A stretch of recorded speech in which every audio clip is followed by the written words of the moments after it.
पिछले लेक्चर को कंटिन्यू करते हुए अब हमारा जो अब पार्ट ये रहेगा वो 3 टॉपिक्स हैं आज। जैसे थर्मोडायनेमिक फंक्शंस कैलकुलेशन करना, कैनोनिकल के लिए फ्री एनर्जी का कैलकुलेशन जिसमें गिब्स फ्री एनर्जी के और फिर गिब्स पैराडॉक्स करना है और एक एनर्जी का फ्लक्चुएशन करना है। जैसा कि माइक्रो कैनोनिकल के लिए किया था और फिर कैनोनिकल के डिस्ट्रीब्यूशन के लिए हमने फंक्शंस भी निकाले थे कि rho is equal to A E to power minus of E by K T.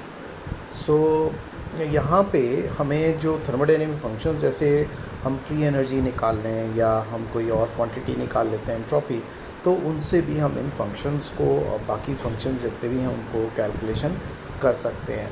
तो इसमें जो क्वांटिटीज़ हैं वो हैं entropy, energy, Helmholtz free energy, pressure, इस तरह से क्वांटिटीज़ हैं। थर्मोडायनेमिक्स में अगर हम देखें तो एंट्रोपी जो है वो फिक्स होती है और ये एनर्जी से रेगुलेट होती है क्योंकि टोटल एनर्जी फिक्स होती है और इक्विलिब्रियम के लिए हमें उस एंट्रोपी को इंक्रीज़ होते हुए मैक्सिमम एंट्रोपी लानी होती है। तो अगर सिस्टम आइसोलेटेड है या नहीं है या किसी कांटेक्ट में है रिजर्वायर के, तो भी उसकी एंट्रोपी फिक्स हो जाएगी। और इसलिए जो भी कैलकुलेशन एंट्रोपी का होगा, चाहे वो कैनोनिकल हो चाहे मैक्रो कैनोनिकल, दोनों जो हैं वो इक्विवेलेंट वैल्यूज़ हमें देंगे एंट्रोपी की। लेकिन इसमें एक शर्त है और शर्त ये है कि उसकी जो मीन वैल्यू है वो उससे डिविएशन नहीं होना चाहिए इक्विलिब्रियम कंडीशन का। तो ये हमारी, तो हम जो भी कैलकुलेशन अब करेंगे वो एक मीन एनर्जी के अराउंड वैल्यूज़ आएंगी। तो एंट्रोपी को लेने के लिए जो बेसिक इक्वेशन है हमारी K L N of delta gamma relation, उसको यूज़ करना है। Delta gamma is the phase volume और हमारे पास के जो है वो बोल्ट्जमैन कांस्टेंट है। और माइक्रो कैनोनिकल से हमने ये देखा था कि क्योंकि डिस्ट्रीब्यूशन जो है वो मैक्सिमम होता है और इसलिए जो प्रोबेबिलिटी का फंक्शन है रो और जो एनर्जी डिपेंडेंट है और द फेज स्पेस का वॉल्यूम, वो दोनों का प्रोडक्ट जो है वो 1 आता है। और क्योंकि जो पीक है वो उस एवरेज वैल्यू के अराउंड रहती है और हम इसको कह सकते हैं कि डेल्टा गामा को हम इस तरह से 1/रो ई एवरेज के बिहाफ पे हम इसको लिख सकते हैं। और लेकिन हम जानते हैं कि कैनोनिकल के लिए जो फंक्शन है वो बेसिकली रो जो फंक्शन है वो minus of E exponential minus of E bar mean divided by kt and whole divided by the partition function because 1/a is equal to the partition function। then से हमने इसको denote किया था कर। Then इसके बाद जब हम s को कैलकुलेट करेंगे तो हम लिखेंगे K L N of delta gamma की जगह minus of K L N of rho E average. और क्योंकि ये वैल्यू ऐसे हो गई और लॉग ले रहे हैं तो माइनस, तो इसको आप कैलकुलेट कर लें तो ये वैल्यू आ जाएगी E average upon T plus K L N of Z N. तो ये हमारे रो की वैल्यू को सब्स्टिट्यूट करने पर आ जाएगी वैल्यू और इससे हम ई लिख सकते हैं E average minus S T और is equal to minus of के T L N of Z N which is very simple जिस इक्वेशन को। तो ये जो इक्वेशन 20 आई है इसको अगर हम कोरिलेट करें तो हमारे थर्मोडायनेमिक्स पढ़ते हैं उसके अंदर एवरेज वैल्यू किसी भी सिस्टम के लिए चाहे मॉलिक्यूल्स के हों तो वो इंटरनल एनर्जी से रेट किया जाता है और इसी तरह जो फ्री एनर्जी है उसकी value U minus S T होती है, product of the entropy and the temperature. इसको हम हेल्मट्स फ्री एनर्जी भी कहते हैं। तो हमारे पास इसमें जो क्वांटिटी है E माइनस एस टी वो एवरेज एनर्जी हो गई एंड ये फंक्शन जो है पहला हमारा वैल्यू कैलकुलेट करके देगा माइनस ऑफ के T L N of Z N. लेकिन इस इक्वेशन जो 21 है 21 उसकी एक खासियत है कि इसके अंदर लेफ्ट हैंड साइड पे जो टर्म वो हमारी मैक्रोस्कोपिक क्वांटिटी है, मींस जो हम फिज़िकली मेजर कर सकते हैं किसी भी एक्सपेरिमेंट के द्वारा। और जो राइट में क्वांटिटी हैं वो सारी हमारी जो एल एन के साथ आ रहा है वो पार्टीशन फंक्शन है और पार्टीशन फंक्शन जो है वो एक प्योरली स्टैटिस्टिकल क्वांटिटी है, जिसको कि हमने फेज स्पेस के कंसेप्ट से निकाला था यूजिंग ए प्रोबेबिलिटी फंक्शन।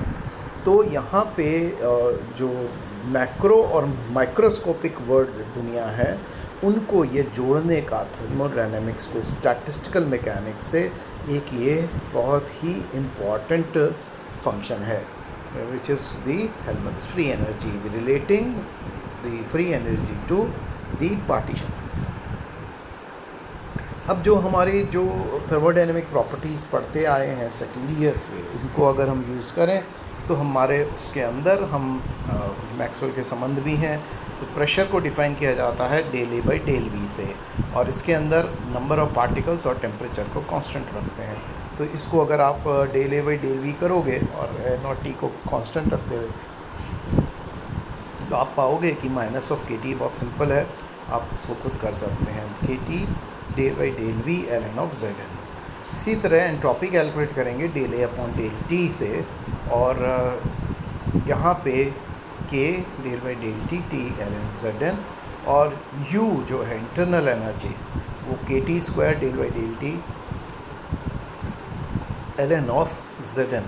तो इसको हम यदि के टी को रिप्रेजेंट करें 1/बीटा से, या बीटा को 1/के टी लें, तो इसको हम एक दूसरे तरह से भी एक्सप्रेस कर सकते हैं, जैसे 24 में किया है हमने, minus del by del beta L N of Z N. और स्पेसिफिक हीट कांस्टेंट वॉल्यूम पे del U by del T होता है, हमें पता है, तो इसको भी हम एक्सप्रेस कर सकते हैं सिंपल फॉर्म में, K beta square del square by del beta square L N of Z N. तो ये तो हमारे कुछ थर्मोडायनेमिक क्वांटिटीज़ जो इम्पोर्टेंट थी वो हमारा डेरिवेशन हो गया। अब जैसा कि माइक्रो कैनोनिकल में किया था, हम एक टॉपिक और ये हमारे रखेंगे जिसको हम गिब्स पैराडॉक्स कहते हैं, और ये एक कैनोनिकल एंसेंबल के लिए कैलकुलेशन करेंगे। So free energy of an ideal gas in canonical ensemble और गिब्स पैराडॉक्स, ये हमारा टॉपिक रहेगा। तो इसके लिए हमें क्या करना है कि एक आइडियल गैस लेनी है। आइडियल गैस में ये मानना है कि जितने भी n नंबर ऑफ़ पार्टिकल्स हैं वो सब आइडेंटिकल हैं, और आइडेंटिकल हैं तो ये सब, और एक ये फिक्स्ड वॉल्यूम के कंटेनर में जो है उसके अंदर वो इनक्लोज्ड हैं, बंद हैं, और वो जो सिस्टम है वो एक टेम्परेचर पे T पे रखा हुआ है। तो इसके अंदर हम जैसे क्लासिकल मैकेनिक्स में लेते हैं फंक्शन जो एनर्जी कैलकुलेशन के लिए, वो हमारा हैमिल्टोनियन है, which is dependent on P and Q, जो हमारे दो कैनोनिकल वेरिएबल्स भी हैं। तो summation of I to 1 to n P I square by 2m plus summation of I to is equal to 1 to n V R I, where V is the potential of the external field जो कि किसी molecule पर लग रहा है, ये उसका potential होगा। लेकिन ये पोटेंशियल तभी लगता है when there is an external agency या फील्ड, और ये फील्ड ड्रिवन होता है। तो अगर कोई फील्ड नहीं है या कोई फोर्स एक्टिंग नहीं हो रहा है तो ये फंक्शन ज़ीरो आएगा। तो पार्टीशन फंक्शन आइडियल गैस का हमको लिखना है, तो हम लिखेंगे Zn 1/h3n, और इंटीग्रेशन में दो इंटीग्रेशन होंगे, एक ओवर द वॉल्यूम एंड एक ओवर दी जो स्पेस कोऑर्डिनेट है, और एक जो है वो मोमेंटम का कोऑर्डिनेट है। तो हम इसको सभी के ऊपर, क्योंकि इंडिपेंडेंट है प्रोबेबिलिटीज़ फंक्शंस जो हैं, और जो पार्टिकल्स हैं वो नॉन इंटरैक्टिंग हैं, इंडिपेंडेंट हैं, तो इसलिए हमें इसका प्रोडक्ट लेना है, जिसके अंदर हम पाई का निशान लगाएंगे, i = 1 to n, और e फंक्शन हो जाएगा minus of P I square by 2m के टी। ना यहाँ पे हमें एक्सटर्नल फील्ड को हम एक बार ज़ीरो ले रहे हैं। आइडियल गैस में जो काइनेटिक थ्योरी है उस तरह से हिसाब से जो it acts as a free particle, तो 1/h3n, और इसको आप करेंगे तो dqi अलग हो जाएगा, और dpi के ऊपर एक इंटीग्रेशन बचेगा with exponential minus P I square by 2m के टी। तो ये हमारा, लेकिन अब हमारा जो मेन एम है इसके अंदर इंटीग्रेशन का, वो कैलकुलेशन है exponential minus P I square by 2m के टी का। और इसको इंटीग्रेशन को कैलकुलेट करने के लिए हम एक स्टैंडर्ड फंक्शन है जिसको हम यूज़ करेंगे, और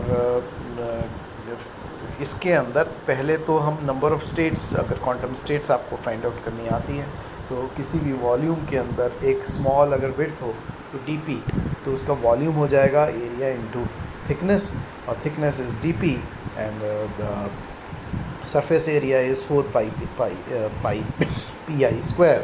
अब ये क्योंकि पी रेडियस है मोमेंटम वाले पार्ट का जो हाइपर स्फीयर हम लेते हैं, तो इस केस में हम इसको 4 पाई 0 to infinity e minus P I square by 2m/kt P I square D P I ले लेंगे।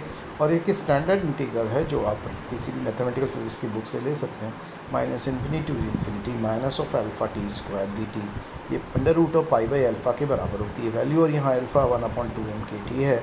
तो आप इसको जब इंसर्ट करेंगे तो ये वैल्यू जो है 2 पाई m/kt टू द पावर 3/2 हो जाएगा। तो इसको आप इंसर्ट कर दें, इंसर्ट करने से आपको Zn की वैल्यू जो है वो फाइंड आउट हो जाएगी, which comes out to be, अब ये जो v to the power n कहाँ से आया कि जो वॉल्यूम वाला इंटीग्रल था वो अफेक्ट नहीं हो रहा था, तो यहाँ ऊपर भी दिखाया है कि जो इसका इंटीग्रल होगा विद ऑल दी वॉल्यूम्स जो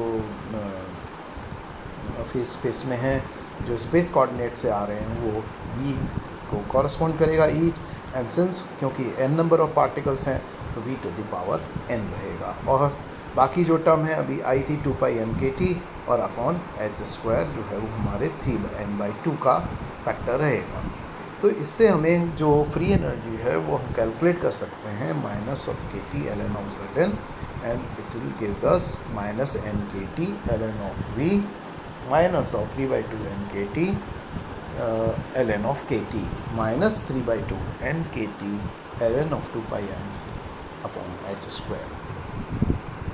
तो अब a क्योंकि फाइंड आउट हो गया है, और थर्मोडायनेमिक फंक्शंस में हमने देखा है कि ये अगर a फाइंड आउट हो जाए तो बहुत सारी प्रेशर है, एंट्रोपी, ये सब क्वांटिटीज़ कैलकुलेट कर सकते हैं, u को कैलकुलेट कर सकते हैं, cv को कैलकुलेट कर सकते हैं। तो हम इसके बाद हमारी जो बाकी वैल्यूज़ हैं उनको कर सकते हैं। एंट्रोपी जो बहुत इंपॉर्टेंट है, minus of del A by del T V at constant v, तो s जो है वैल्यू ये आ जाएगी n/k ln ऑफ v प्लस 3/2 ln ऑफ kt प्लस 3/2 प्लस 3/2 ln ऑफ 2 pi m by h square. इसको आप खुद अपने हाथ से कैलकुलेट करें, that would be a better thing to do. And इसी तरह जो एनर्जी है वो निकालेंगे a प्लस एस टी से, तो 3/2 n/kt आ जाएगा, जैसा कि हम स्टैंडर्ड आइडियल गैसेस के लिए करते हैं, और cv जो है 3/2 n/k हो जाएगा। तो ये हमें चेक करना है कि अब क्योंकि गिब्स पैराडॉक्स यही था कि जब हम एंट्रोपी में या फ्री एनर्जी में कोई भी नंबर से मल्टीप्लाई करते हैं किसी को, तो वो जो एंट्रोपी है वो एडिटिव होनी चाहिए, सारी ऐड होके, तो मल्टीप्लाइंग फैक्टर जो है वो सब में लीनियरली आना चाहिए। तो इसको प्रोजेक्ट करने के लिए हमें क्या करना है कि जो भी नंबर ऑफ पार्टिकल्स हैं जो हमारे एक्सटर्नल वेरिएबल्स हैं एन वी, उनको हमें अब क्योंकि टी इसके अंदर अभी कांस्टेंट है तो हमें इंक्रीज़ करना है एन वी को बाई अ फैक्टर अल्फ़ा। तो नया जो नंबर है पार्टिकल वो हो जाएगा n डैश अल्फ़ा n, और नया वॉल्यूम बन जाएगा v डैश अल्फ़ा v। और इसको यदि आप इंसर्ट करते हैं तो नई एनर्जी की वैल्यू आ जाएगी फ्री एनर्जी की A dash minus alpha l n के T L N of alpha V minus 3/2 l alpha N के टी एल एन ऑफ के टी माइनस 3/2 अल्फ़ा एन के T L N of 2 pi m by h square. और A dash इससे आ जाएगा alpha A minus alpha N के T L N of alpha. अब क्योंकि एंट्रोपी जो है वो S dash alpha S plus alpha N के एल एन ऑफ अल्फ़ा जो है वो होनी चाहिए थी, और यहाँ पे जो वैल्यू है वो सीधा अल्फ़ा एस की जगह एक एडिशनल टर्म आ रही है अल्फ़ा एन के एल एन ऑफ अल्फ़ा। इसकी वजह से ये जो हमारी एडिटिव प्रॉपर्टी है उसको ये वॉयलेट करता है, और यही हमारा गिब्स पैराडॉक्स कहलाता है। तो इसको पैराडॉक्स रिमूव कैसे करना है, जैसे पहले कहा था कि सारे जो पार्टिकल्स हैं वो इंडिपेंडेंट हैं, और जब इंडिपेंडेंट हो गए तो हमें डिवाइड बाई n फैक्टोरियल करना पड़ेगा। और क्योंकि एक फेज स्पेस का वॉल्यूम हमने ऑलरेडी पार्टीशन फंक्शन में ले लिया है, तो हम h/3n का फैक्टर हमने ऑलरेडी ले लिया है। तो इसके अंदर करने के लिए हमें एक टर्म को ऐड करना पड़ेगा which is the n/kt ln of n, जैसा कि माइक्रो कैनोनिकल में किया था, वहाँ आप फार्मूला देख सकते हैं क्लास में जो किया था। तो इसको टू फ्री एनर्जी में अगर ऐड करते हैं तो उस केस में फिर नई जो एनर्जी है वो ए डैश अल्फ़ा ए और एस डैश अल्फ़ा एस हो जाती है। ये जो चीज़ है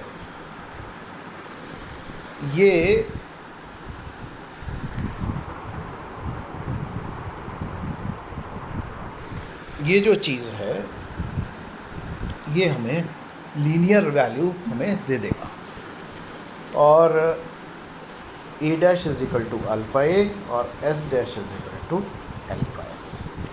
तो ये हमें वैल्यूज़ जो हैं वो हमें मिल जाएंगी। ये तो हो गया इसके बारे में।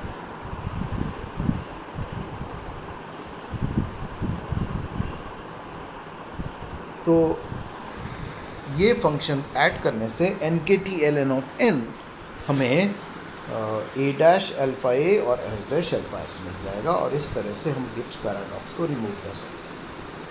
तो करेक्ट एक्सप्रेशन जो ए है, जिसके अंदर की हमें गिब्स पैराडॉक्स नहीं आए, तो उसको वापस लिखेंगे ए इज इक्वल टू, इसको इस टर्म को इंसर्ट करते हुए, कौन सी टर्म जो हमने अभी एन के T L N of N add किया था, minus k T L N of V to the power N 2 pi m k T upon h square 3n/2 plus m k T L N of N, और Z N की value जो है इससे हम calculate करते हैं V N 2 pi m k T upon h square Tn/2 e minus of N L n. अब ये स्टर्लिंग फार्मूला जैसा माइक्रो कैनोनिकल के लिए भी यूज़ करते हैं, यहाँ भी यूज़ करना है। L N of N factorial is N L N of N minus N, लेकिन फॉर एन लार्ज हमारे पास हम इसको एन एल एन एन के बराबर कर सकते हैं, और इससे जो वैल्यू है हमें करीब e to the power minus N L n N वो of the order of 1/m factorial हो जाएगा। तो करेक्ट एक्सप्रेशन हमारे पार्टीशन फंक्शन का क्या होगा, 1/n factorial V to the power n और 2 pi m k T upon h square 3n/2, और इससे हमने जो इंडिस्टिंग्विशबिलिटी है पार्टिकल्स की उसको भी हमने इंसर्ट कर दिया। ये जो नंबर आया है एक ब्रैकेट में 40 इक्वेशन में H square upon 2 pi m k T, इसको ये बहुत वेल नोन है, इसको थर्मल डी ब्रॉगली वेवलेंथ कहते हैं। जब थर्मल वेव्स के लिए it is the minimum wavelength जो कि ट्रैवल की जाती है उन वेव्स के द्वारा। तो ये एक इम्पॉर्टेंट क्वांटिटी होती है, and it is used in solid state and thermal physics. Energy fluctuations के लिए क्योंकि जैसा बताया इसके अंदर टेम्परेचर जो है वो कांस्टेंट रखते हैं, but energy can vary between A and B, दो जो सिस्टम्स हैं जिसमें बी जो है वो हमारा हीट रिजर्वॉयर था या थर्मोस्टेट था, और ए जो है जो सिस्टम हम कंसिडर कर रहे थे।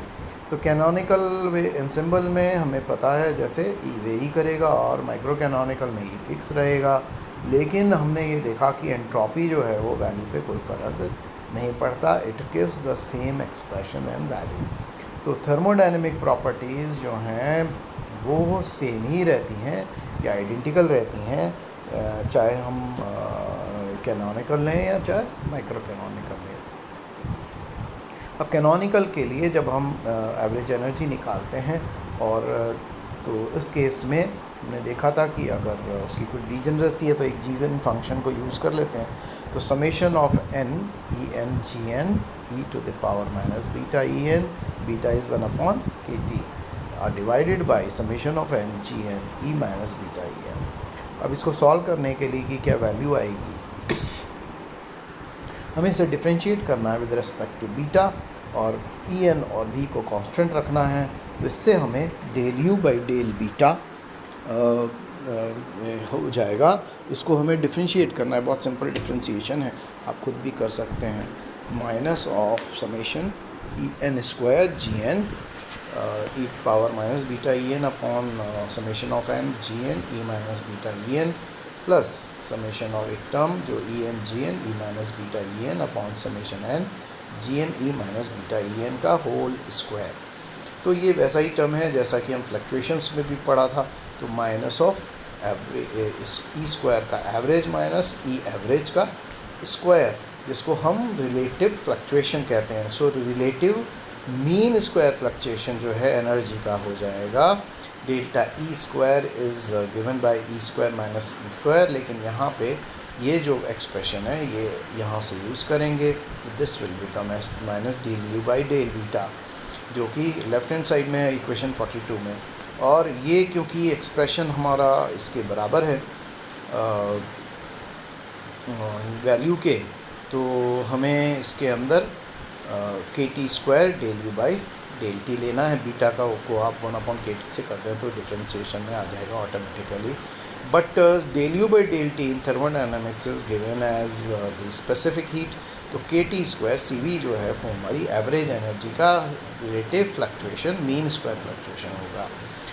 और अगर relative root mean square fluctuation लेना है तो हमें इसको डिवाइड करना होगा अंडर रूट लेके divide by the average energy, तो इससे रिलेटिव फ्लक्चुएशन निकल जाएगा root mean square fluctuation, which will be क्योंकि डेल्टा ई स्क्वायर का ये जो एवरेज है, जो फ्लक्चुएशन है, that is K T square C V, तो अंडर रूट ऑफ के T square C V upon U, but U is proportional to N. हम जानते हैं 3/2 एन के टी आता है और सी बी में 3/2 एन के आया था, तो यहाँ भी ये प्रोपोर्शनल टू एन है, तो C V is proportional to N, so it comes up to V numerator में अंडर रूट ऑफ एन और डिनोमिनेटर में एन आएगा, सो 1/√n से ये जो रिलेटिव 44 में रूट मीन स्क्वायर फ्लक्चुएशन है वो प्रोपोर्शनल हो जाएगा 1/√n के। और इसलिए जब बहुत लार्ज नंबर ऑफ पार्टिकल्स का सिस्टम जब हम लेते हैं तो फ्लक्चुएशन जो एनर्जी के हैं वो बहुत नेग्लिजिबली स्मॉल हो जाते हैं। तो एनर्जी जो है इस केस के अंदर कैनोनिकल एंसेम्बल की वही कांस्टेंट वैल्यू आती है जैसा कि विद मीन एनर्जी, जैसा कि कैनोनिकल में आता है। तो एनर्जी इस केस के अंदर पीक रहेगी around the average value. So this completes our canonical ensemble. और next time next Monday we will be doing the grand canonical ensemble और फिर दैट्स सी।